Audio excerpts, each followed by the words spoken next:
The massive crystal hall stretched further than most beings could see, its walls pulsing with soft blue light from ancient machines that had run the galaxy for 3,000 years. These machines, called arbiters, made all the important decisions. They decided which species were strong, which were weak, and where everyone belonged in the great order of things. Admiral Corvash sat in his floating chair, his thick-scaled skin reflecting the blue glow around him. He had 4 arms and stood twice as tall as most creatures, which made him perfect for his job as leader of the Threnody Empire's military forces. Today felt like any other day. Another boring meeting about some new species wanting to join their great civilization. Next petition, he said without looking up from his datapad, where he was reviewing reports about mining operations in distant star systems. The arbiter's voice filled the room like thunder, but cold and emotionless. Species designation: human. Origin: third planet, Sol system, Outer Rim territory. Request: membership in Galactic Confederation. Corvash finally looked up at the viewing screen. What he saw made him snort with amusement. The creatures were small, pink, and brown-skinned with only 2 arms and 2 legs. They had no scales, no natural armor, no claws or fangs. Their eyes were tiny compared to proper species, and they seemed to have no special abilities at all. How amusing, Corvash muttered. Another primitive species thinking they deserve a place among civilized beings. The Arbiter continued its report in the same flat tone it had used for thousands of years. Physical assessment: average strength, average speed, average durability. No natural weapons, no environmental adaptations. Technological assessment: basic space travel achieved. No energy weapons, no advanced materials, no quantum computing. Genetic assessment: no optimization detected. Random breeding patterns. High genetic diversity indicates lack of proper selection. In the observer section, a small group of the humans sat quietly. Captain Tae Kim wore a simple blue uniform with no decorations or fancy materials. Next to him, Lieutenant Ari Lee took notes on a basic tablet that looked primitive compared to the floating holographic displays used by other species. Neither human showed any emotion as they listened to the Arbiter list all the ways their species was considered inferior. Tae had expected this. Earth scientists had spent years studying Confederation broadcasts and had learned exactly how this process worked. They knew what the Arbiters would say before the machine said it. Psychological assessment, the Arbiter continued. Species shows excessive cooperation between unrelated individuals. This indicates inefficient resource allocation and weakness in natural selection processes. Recommendation: this behavior makes them suitable for labor assignments, but unsuitable for leadership or military roles. Several alien species in the chamber made sounds that might have been laughter. The idea that cooperation was a weakness seemed funny to beings who had spent centuries climbing over each other to reach higher positions in the galactic hierarchy. Corvash waved one of his 4 hands dismissively. Classification: Tier 7, the Arbiter announced. Recommended assignment: resource extraction, Sector 7. Standard quotas apply. Standard penalties for non-compliance apply. Tier 7 was almost the bottom. Only species considered completely worthless were ranked. Lower, and those were usually left alone entirely. Tier 7 meant humans would be allowed to mine asteroids and dangerous planets that higher-tier species did not want to bother with. They would have quotas to meet, rules to follow, and no voice in any important decisions. Motion approved, Corvash said, already looking back at his datapad. Humans are granted provisional membership with mining rights in Sector 7. Next petition. But before the next case could begin, Captain Tae stood up slowly. This was unusual. Tier 7 species were not normally allowed to speak during these proceedings. Thank you for this opportunity, Tae said simply, his voice calm and respectful. We look forward to contributing to the Confederation's prosperity. Something in his tone made Corvash look up again. The human's face showed no anger, no disappointment, no fear. Just a quiet confidence that seemed out of place for someone whose species had just been assigned to the galactic equivalent of slave labor.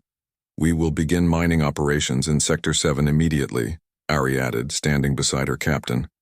We hope to exceed all expectations. The two humans bowed politely and left the chamber without another word. Around the hall, other species barely noticed their departure. After all, what could such a primitive people possibly do that would matter to anyone important? Corvash returned to his reports, unaware that he had just made the biggest mistake in galactic history. The humans had not come to this meeting hoping to be accepted as equals. They had come to learn the rules of the game. And now that they knew the rules, they could begin to play. In the depths of the ancient machines that ran the galaxy, algorithms that had not changed in 3,000 years began processing new data about human behavior. The arbiters had calculated every possible response from a Tier 7 species: anger, pleading, despair, or resignation. Quiet confidence had not been in their calculations. But machines that old do not adapt quickly to new information. It would be months before they understood what they had missed in their assessment. By then, it would be far too late to correct their mistake. The humans had work to do. 6 months passed before the first strange reports reached the Confederation monitoring stations. Supervisor Velcron sat at his control desk, staring at numbers that made no sense. His 4 purple eyes blinked in confusion as he read the mining data from Sector 7 again and again. This cannot be correct, he muttered to his assistant. Run the calculations once more. The assistant, a thin creature with too many fingers, typed rapidly on the glowing keyboard. Sir, I have checked 3 times. The humans are producing 30% more than their assigned quotas. Velcron's tentacles twitched with annoyance. In 3,000 years of galactic civilization, no species had ever exceeded their quotas by such amounts. The arbiters calculated exact production numbers based on each species' capabilities. Going over meant either the calculations were wrong or something impossible was happening. Contact Observer Drac at Mining Platform Delta 7, Velcron ordered. I want to know what these humans are doing. Far away in the asteroid belt of Sector 7, Foreman Jin Park wiped sweat from his face as another transport ship filled with rare minerals prepared to leave. Around him, human workers moved with smooth efficiency, sharing tools and techniques that had been passed down through generations of dangerous labor. The work was hard and the conditions were terrible, just as the Confederation had intended. Sector 7 contained the most dangerous mining sites in their territory. Asteroids with unstable cores, gas clouds that could poison most species, and radiation levels that made long-term work nearly impossible. But humans had been doing dangerous work together for thousands of years. Team Charlie, you have been working for 16 hours, Jin called to a group of exhausted miners. Team Delta will finish the last section. We can do it, replied miner Huan Choi, already putting on his protective gear. These people need rest more than we do. Observer Drac watched this exchange from his monitoring station with growing confusion. According to every Confederation study, intelligent species worked only hard enough to meet their quotas and avoid punishment. Individuals looked out for themselves first, their immediate family second, and their species third. Working extra hours to help unrelated individuals was not just unusual, it was considered a sign of mental illness in most galactic cultures. Yet here were humans doing it every day. Drac made careful notes in his report. This was the first true anomaly, but it would not be the last. 3 weeks later, the second impossible thing happened. Pirate Captain Zex had raided human shipping routes twice before with great success. Humans followed the same predictable patterns. As all Tier 7 species, when attacked, they would sacrifice their least valuable ship to save the rest of the convoy, then flee as quickly as possible. Easy money, minimal risk. As his battle fleet dropped out of hyperspace around convoy route, 7 Zex expected the usual routine. 5 human cargo ships, 1 small escort vessel, and a bunch of scared miners who would hand over their goods rather than fight. Instead, something unprecedented happened. Every human ship in the convoy immediately changed direction, not to run away but to move toward each other. Within minutes, they had formed a tight defensive formation that should not have been possible with their basic ships. Sir, his tactical officer reported with obvious confusion. They are not following standard surrender protocols. They appear to be coordinating. Coordinating? Sex laughed. They are cargo haulers, not military vessels. Destroy the escort ship and they will surrender. But when his forces opened fire, the human ships did something that had never been recorded in galactic military history. The cargo vessels used their industrial equipment as weapons. Mining lasers became cutting beams. Ore processing plants became projectile launchers. Even their waste disposal systems were turned into defensive tools. Commander Min Yoon stood on the bridge of the converted freighter New Seoul, speaking calmly into her communications device. All ships, remember what we practiced. Keep the formation tight. What followed broke every rule of space combat that civilized species had followed for millennia. Ships with no military training executed complex maneuvers that required years of practice. Cargo vessels protected each other with tactics that military academies said were impossible without centralized command systems. Most shocking of all, when the pirate flagship targeted the convoy's command ship, every other vessel immediately moved to block the attack. They used their own ships as shields, willing to sacrifice valuable cargo and risk their lives to protect their leader. The pirates retreated in complete confusion, leaving behind damaged ships and a mystery that would puzzle military experts. For months, Observer Drac filed his second anomaly report with growing unease. Twice now, humans had acted in ways that their species classification said were impossible. They cooperated without genetic relationships. They sacrificed personal gain for group benefit. They showed loyalty that extended beyond immediate family. In the deep computer cores of the Confederation's capital world, ancient algorithms began recalculating probability matrices that had remained unchanged for centuries. The arbiters processed these anomalies with mechanical precision, but their programming had no framework for understanding what they meant. Warning signals began flashing in systems that had been dormant for thousands of years. Something was happening in Sector 7 that did not fit the established order of galactic civilization. The humans were not behaving like a Tier 7 species. They were behaving like something entirely new. The courtroom on New Geneva Station had been built to show the power and authority of the Galactic Confederation. Tall crystal walls rose high above the floor, and the judge's platform floated in the center like a throne among the stars. Today, this sacred place would witness something that had never happened before in 3,000 years of galactic law. Selkerite Consortium Representative Vilex stood at his position, his crystal body casting rainbow light across the room. He was beautiful and terrifying at the same time, like a living diamond that could think 14,000 times faster than most beings. His voice, when translated into other languages, carried the weight of absolute authority. "The law is simple and clear," Vilex declared, his harmonious tones filling the chamber. "The Centauri system belongs to the species with the highest intelligence, capable of managing resources properly. Our computational capacity far exceeds these primitive humans. The system is ours by right." For 3,000 years, this argument had never failed. Higher-tier species took what they wanted from lower-tier species, and the law supported them completely. The crystal beings needed Centauri's energy sources for their expanding empire, and no Tier 7 species had ever successfully challenged a Tier 2 claim. But across the chamber, something unprecedented was happening. Defense attorney Quan Seo sat at a simple metal table, wearing a plain black suit that looked ancient compared to the flowing energy garments worn by other species. Around him, 5 other human lawyers studied thick books made of actual paper, a material so primitive that some species had forgotten it existed. "Your Honor," Quan said, standing slowly and adjusting his simple eyeglasses. "While we acknowledge the consortium's superior processing power, we have found some interesting details in the legal code that may be relevant to this case." Judge Arbiter Prime's voice echoed through the chamber with the power of ages.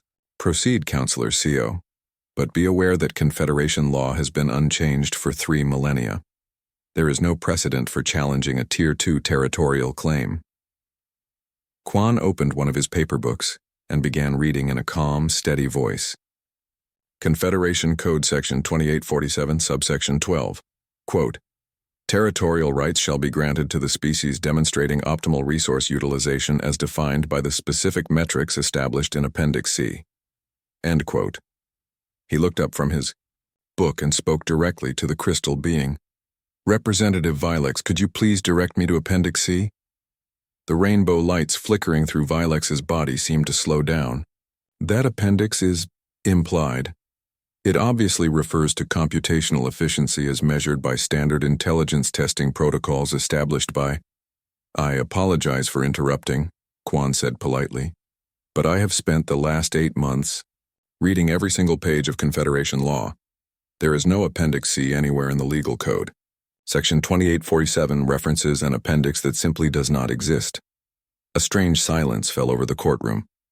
In 3,000 years, no one had ever questioned whether the law actually said what everyone believed it said. Quan continued opening another book. Without Appendix C to define what optimal resource utilization means, Section 2847 cannot be legally enforced. But that is not the only problem we discovered. Behind him, his legal team began distributing copies of their research to court officials. Simple paper documents covered with handwritten notes, highlighted sections, and careful cross-references that had taken months to compile. Section 1205 grants territorial rights based on demonstrated evolutionary superiority. Quan read from his notes.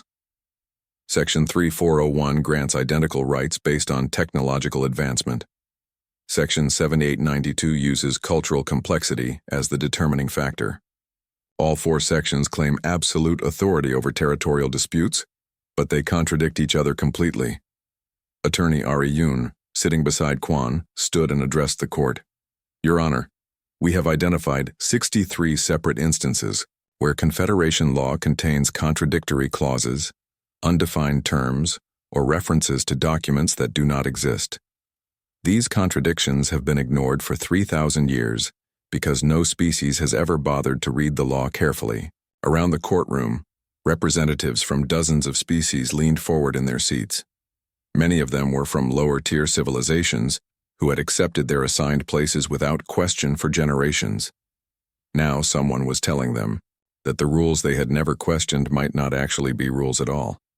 Quan opened a third book, this one even thicker than the others. Furthermore, Your Honor, we are not the only species interested in this case. We currently represent 47 other civilizations who have asked us to challenge similar territorial claims using the same legal inconsistencies. The crystal being's lights had stopped flickering entirely. This is impossible. You are a Tier 7 species. You lack the intellectual capacity to understand complex legal frameworks. Perhaps, Quan replied with a slight smile. But we do know how to read, and we discovered something very interesting about tier classifications themselves. The original Confederation Charter, written 3,000 years ago, makes no mention of permanent tier assignments. According to the founding document, all species classifications were supposed to be reviewed and updated every 50 years. He paused and looked directly at Judge Arbiter Prime.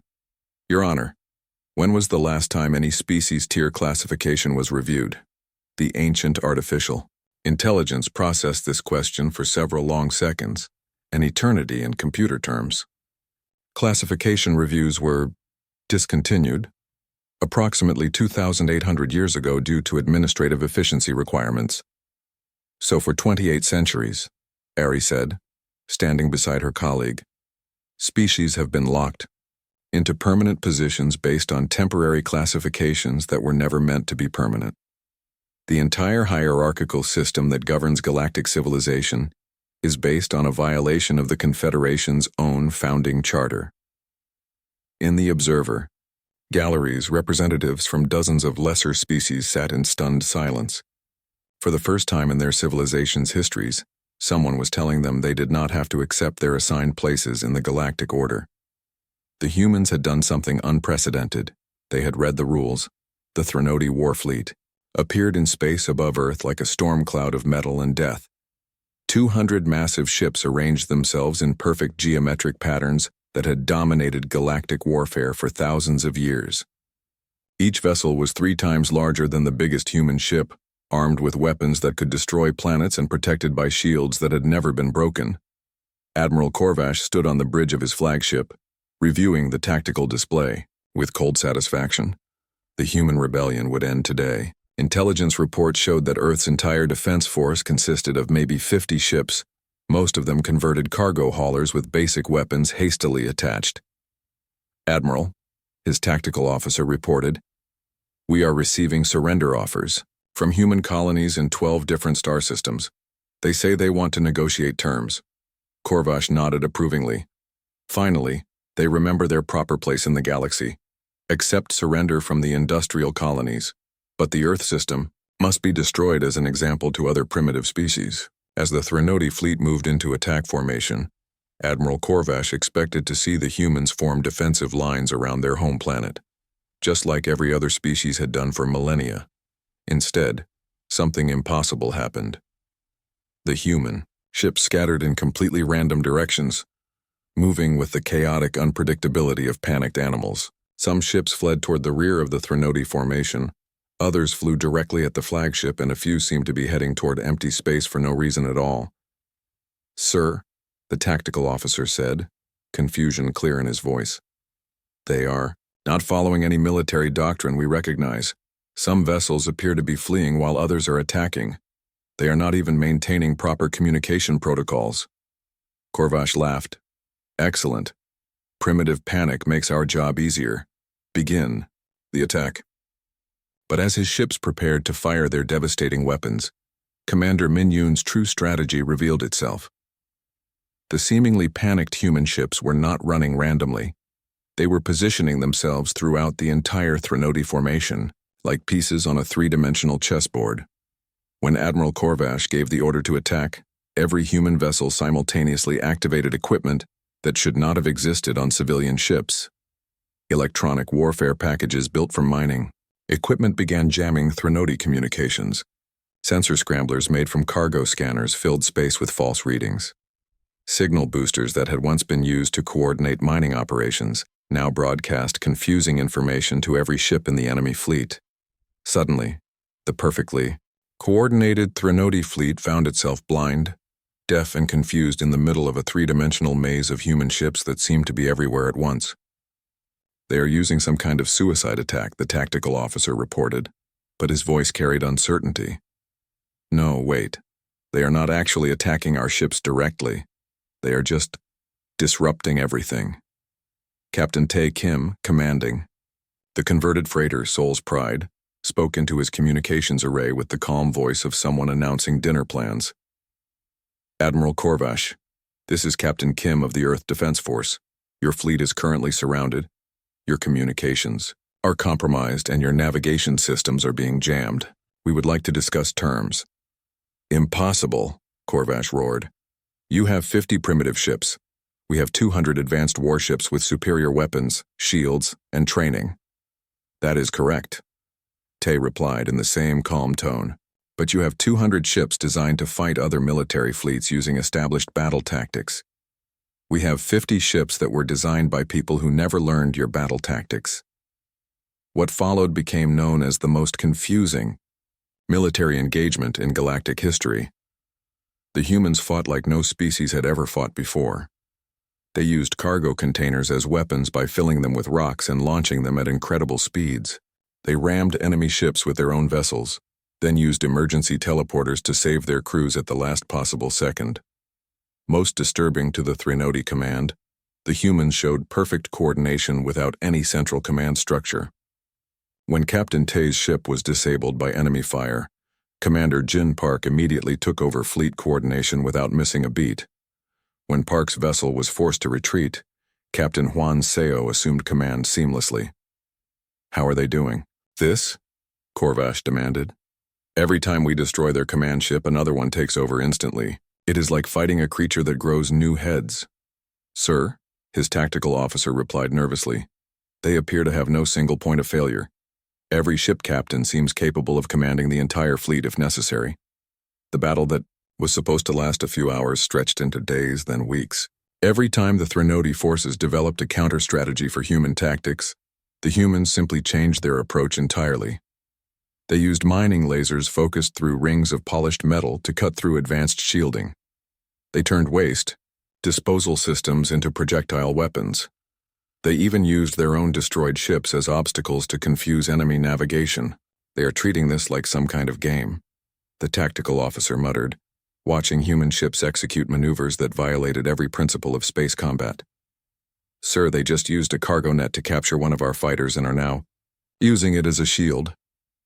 3 months later, the most powerful military fleet in Confederation history found itself fought to a complete standstill by a collection of converted civilian ships operated by beings who had never attended a military academy. Admiral Korvash sat across a negotiation table from Captain Tae Kim, trying to understand how this was possible. How? Korvash asked simply. Tae smiled. You fought the war you were trained to fight. We fought the war we needed to win. The great meeting hall on Earth Station 1 looked completely different from the crystal palaces where the galaxy had been ruled for 3,000 years. Instead of towering thrones and floating platforms, simple round tables filled the space. Representatives from 93 different species sat together as equals, with no special seating based on who was supposed to be more important than others. Ambassador Ari Lee stood at a plain wooden podium that would have seemed laughably primitive to the old Confederation leaders. Behind her hung a simple cloth banner with words written in dozens of languages. Government of the beings, by the beings, for the beings. We did not fight a war to destroy the Confederation, she began, her voice carrying clearly through translation devices that had been improved by collaborative effort from dozens of different species. We fought to prove that the Confederation could become something better than what it was. In the front row, former Admiral Korvash sat next to Captain Tae Kim, both looking over documents that would have been impossible under the old system. Trade agreements negotiated between equals, defense pacts based on mutual benefit rather than forced obedience, technology-sharing programs where each species contributed their unique abilities to solve common problems. The strangest sight of all was seeing natural enemies working together. Zelkarite crystal beings sat next to the rock creatures they had enslaved for centuries, collaborating on engineering projects. Threnody warriors shared tactical knowledge with species they had once conquered.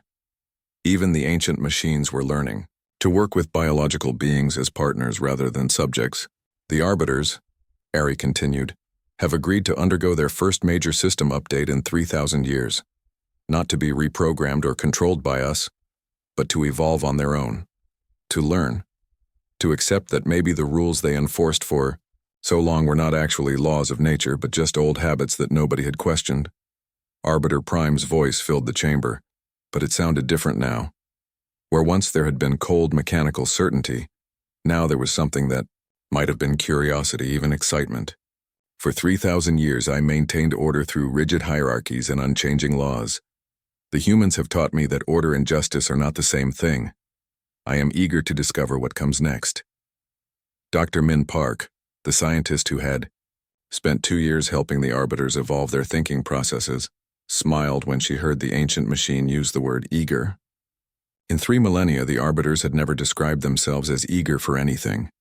They had simply calculated and decided. Now they were learning to wonder. The new Galactic Assembly, Ari announced, will operate on principles that humans did not invent, but that we help the galaxy remember. Every species gets a voice, no matter how big or small, no matter how advanced or simple their technology. Decisions are made by agreement, not by force. And most importantly, the rules can be changed when they no longer help us. Representative Jin Choi of the Centauri colony stood to ask a question that had been worrying many delegates. Ambassador Lee, what happens to species that prefer the old system? What if they want to keep their hierarchical structures and traditional ways? They are completely free to do so, Ari replied without hesitation. That is their choice to make. Freedom means the right to choose your own government, your own society, your own future. But they cannot force those choices on others anymore. In the back of the chamber, a group of observers watched the proceedings with wonder in their eyes. They were representatives from species that had just been contacted by the expanding galactic community. Civilizations that would have been automatically labeled as primitive under the old system and assigned to mining or labor duties. Now they were being invited to join as equals from their first day of contact. Captain Huan Yu, representing the Earth Defense Force, raised his hand. There is one more important change. The exploration and first contact protocols have been completely rewritten. No more automatic classification systems. No more assumptions about a species' worth based on their technology or appearance. Every new civilization gets the same greeting. Welcome to the galaxy. What can we learn from each other? As the Assembly prepared for its first major vote, approval of the new Galactic Charter, former enemies worked side by side on compromises and solutions. The Zelkarite Consortium discovered that their incredible computational abilities were even more valuable when used to solve problems for everyone, instead of just making profits for themselves. The Threnodi Empire found that their military skills were desperately needed for exploration missions and peacekeeping operations that actually served the common good. And humanity, the species that had started this revolution by simply reading the old rules carefully, settled into their new role not as conquerors or supreme leaders, but as the galaxy's most persistent questioners of authority. When the final vote was called, it was unanimous. Every species, from the most advanced to the most recently contacted, agreed to try this new way of governing themselves. 3 months later, cargo ships filled with beings from hundreds of different worlds worked together to build truly integrated space stations. Former Admiral Korvash stood beside Ambassador Ari Lee, watching the construction through a large window. "Do you think it will work?" he asked quietly. "This new system of ours?" Ari smiled. "I think it will work as long as we keep asking that question. The moment we stop wondering if we can do better, we will end up right back where we started." Deep in space, the Arbiters continued their evolution, learning new concepts like hope, curiosity, and the revolutionary idea that maybe perfection was not a destination you reached, but a journey that never ended. The rules were clear now. They could always be improved.